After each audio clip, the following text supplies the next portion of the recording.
Well, ladies and gentlemen, from here on, it really is all downhill, I have to tell you.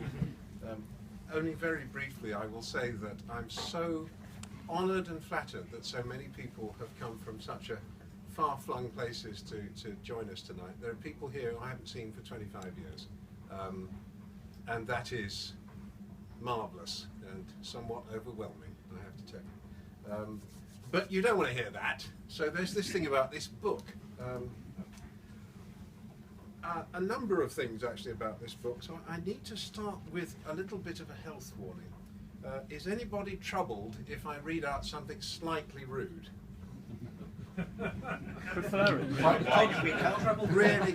Really glad that nobody put a hand up. I should say, I mean, Simon was kind enough to refer to a wonderful review on SFX, which I knew about but hadn't read. I haven't got a copy yet, so that's great. My very first ever review was on Amazon for this book, and it was a 1-star review by a lady who I shall refer to as Mrs. Trellis of North Wales, who had been sent a copy of the book along with some clothes pegs which she was to comment on. And she gave it 1 star, said it was filthy, and she wasn't going to read any more of this drivel. So if you're inclined to think like that, I have warned you, okay? So we have a number of characters going on, and Simon has referred to them. Our main character in most senses is a young woman called Fleer, and I thought I'd start by reading out a short section about Fleer. So this is the beginning of the book, and this is where we first meet her. Can everybody hear me all right, by the way? Excellent. Good. All right for quantity. Good. I can't do anything about the quality now, it's too late. So this chapter is called Obel Moon. The 1003rd day of Fleer's imprisonment dawned clear and cold. Frost fuzzed the stone battlements of the monastery, and the plains 1,500 metres below were veiled in mist. Fleer paused halfway through her daily walk up the shadow stair and gathered the thin prison fatigues into folds around her, as if that would help keep out the cold. It didn't. She had been climbing for 20 minutes, and her clothes were clammy with sweat that was beginning to freeze. An unmodified human would have been in trouble by now, and she wasn't far behind. She shivered and started climbing again. Movement was vital. She was 22. She intended to live to be 23. Beside her, the small, elongated, featurelessly grey ovoid that followed her everywhere gave off its quiet hum. Do something, anything, to get information out. The monastery was the oldest structure on Obel. No one knew who had built it. The name wasn't original. It had first been called the monastery when it was already 1,000 years old, by a sect of flagellant penitents who had lived there at the end of the Second Industrial Age. The title had stuck for 17 millennia, and the present occupants, the Strecki Brotherhood, had kept it. The monastery rose from the dust plains in a jumble of ziggurats, domes and spires. Not all were vertical. Some stuck out sideways. A few were upside down, and one whole section floated a little off to the side and inverted itself like an hourglass every 11th day.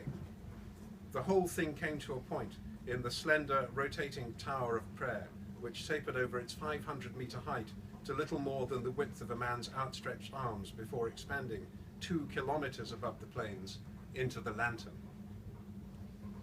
Make alliances, look for weak points, systems to subvert, biological as well as tech. Fuck the guards if you have to, anything to get a signal out. Boredom was the issue. Having the sole run of the monastery had helped to pass the time. Fleer spent days rooting around the huge, disorganized archives that occupied most of the lower levels, studying the history of the monastery and of Obel, 2 strands that had run parallel for so many millennia that they looked like one. People said that somewhere in the partly collapsed core of the monastery were buried the remains of a temple that somehow predated the spin, or the preserved brain and genitals of a demented god-king, or the secret of eternal life. The facts were prosaic. The place had a still functioning power source of an unknown type, and an apparently senile AI that spoke several dead languages and answered every 9th question with an obscenity. Fleer enjoyed talking to the AI. She suspected it was less senile than it pretended. From time to time it seemed to forget itself and become lucid and even, in a strange way, tender. Then it generally made up for its lapse with a volley of profanity. There were no other prisoners. What the Strecki knew about her was enough to put her in a security category of her own.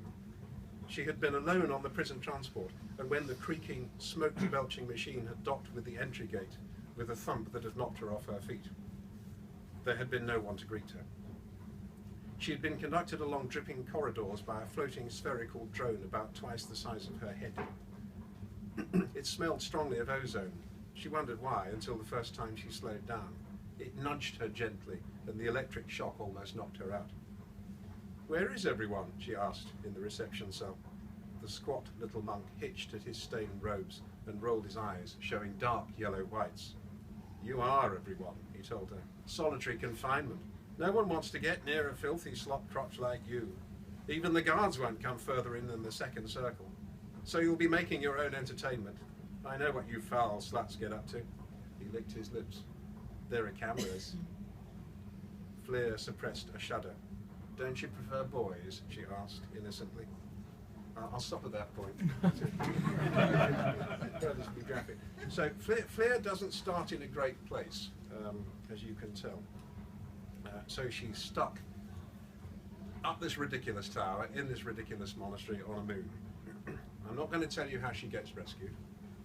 So we're going to now spin forward, We're going to move forward some way through the story and tell you something which maybe helps a little bit to explain the spin.